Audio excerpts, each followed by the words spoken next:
Kryeministri Edi Rama ka nisur sezonin e 5 të podcastit të tij Flasim në një bashkëbisedim me kandidaten socialiste për Bashkinë e Tiranës Ogerta Manastirliun.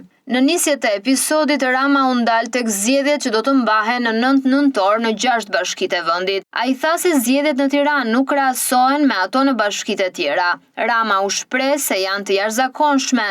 Zgjedhjet në kryeqytet dhe Tirana nuk mund të pres më pa kryetar bashkie. Më 9 nëntor qytetarët e Tiranës dhe disa bashkive të tjera do të votojnë për të zgjedhur kryebashkiakët zëvendësues të atyre që u larguan për të bërë deputet a për ndonjë arsye tjetër. Të tjerat janë zgjedhje krejt normale, ndërsa ato në Tiranë janë të jashtëzakonshme për disa arsye, dhe jo thjesht se Tirana është kryeqyteti i Shqipërisë dhe lokomotiva e ekonomisë vendit. Tirana mbeti pa kryebashkiak, si pasojë një zhvillimi brutal të lidhur me drejtësinë. Kryetari i bashkisë u mor nga zyra pa gjyq dhe u çuar në paraburgim, ku vazhdon të mbahet ende prej gati 8 muajsh përmes një procesi me standarde që, për ta thënë but, janë të dyshimta. Por ama ndërkohë Tirana nuk mund të presë më. Dhe kush thot të kundërtën thjesht nuk e ka idenë se çfarë duhet që kjo lokomotivë e Shqipërisë të ecë me ritmin e duhur. Ndërkohë, lidhur me reagimet mbi dekretin e presidentit për zgjedhjet, Rama tha se ata që komentojnë nuk kanë ndjeni mbi kushtetutën. Ndërsa ata që diskutojnë legitimitetin e dekretit presidencial për zgjedhjet nuk kanë faj.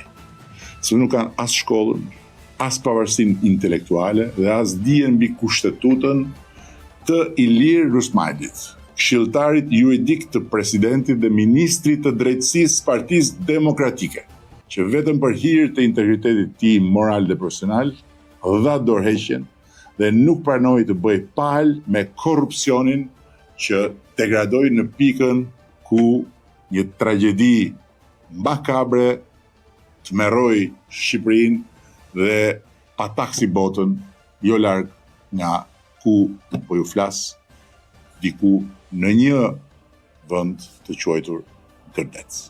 Kreu i qeverisë ndër të tjera foli edhe për ministren virtuale diellën. Bota vazhdoi të fliste për Shqipërinë edhe këtë javë. Për diellën, ministren e parë të inteligjencës artificiale në një qeveri në botë.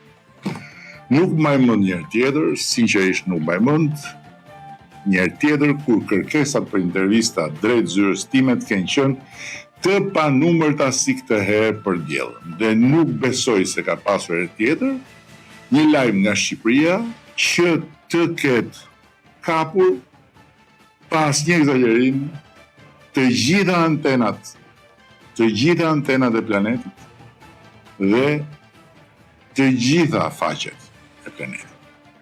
Ka kuriozitet të madh nga do akoma, ndërkohë që patjetër ka edhe dyshime në suksesin e ministres son, siç ka edhe kritika, apo pastaj nuk diskutohet çuditëra këtu në Shqipëri, ku sfundmi zbuluan se diella ka 6 gishta. Unë për vetes kam asnjë dyshim që diella do të jetë një histori e bukur suksesi, por ajo në kaq pak kohë ka bërë aq shumë për imazhin e Shqipërisë në botë, sa edhe kaq do të mjaftonte për ta bekuar edhe sikur mos bënte më asgjë tjetër. Rama vjoi më pas podcastin duke folur me Manastirliun mbi jetën dhe karrierën e saj politike.